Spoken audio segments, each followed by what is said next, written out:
it's Rebecca here, and today I want to show you how to make your own delicious nut milk at home. It's really not that hard, but the first thing that I would recommend is starting out with your high-speed blender. That's going to give you the creamiest and most silky nut milk ever. So I'm going to demonstrate with cashews and almonds today, and the ratio for making nut milk is 1 part nuts to 4 parts water. So I'm going to use 1 cup of cashews here, and I'm going to add 4 cups of water, and then I'm going to let this soak. With cashews, I usually soak those about 4 hours. And if you like, you can even add a cinnamon stick to the water with your cashews for soaking. That gives it just a good flavor. And I'm also going to make almond milk with this raw almonds. And you don't want to use roasted and salted nuts when you're making nut milk because that will give you a slightly bitter nut milk. So what you're going to do is just go ahead and cover your nuts while they are soaking. That way you won't get any dust because you're probably going to let these soak overnight. I will have a chart for how long to soak various nuts in my blog post, and you can find the link for that in the description box below. So after the soaking time, you simply add the nuts to the blender and you can just blend it for a couple of minutes. Now you can either use the water that you soaked it in, or you can discard that water and start with fresh water. If you've used the cinnamon stick, obviously you're going to want to use that water because it has the flavor in it.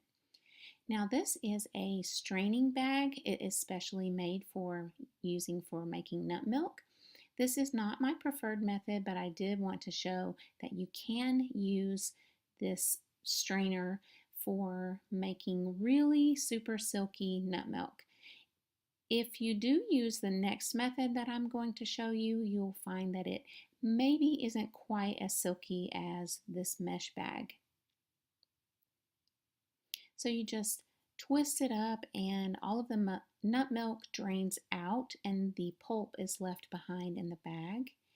So you can actually tie this up over a measuring cup or something to let it drain out so you don't have to sit there and squeeze all of the milk out by hand.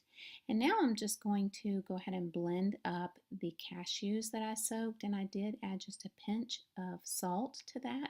I like to use pink Himalayan salt. And so when you blend them, you want to blend for a couple of minutes to get them really smooth and creamy.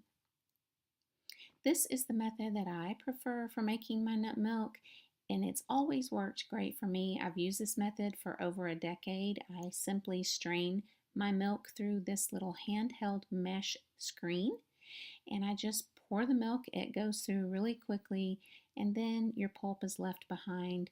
Sometimes I will speed the process along with a spoon by just scraping it back and forth across the bottom of the screen to allow the pulp to go to the side and the nut milk to drain down into my container.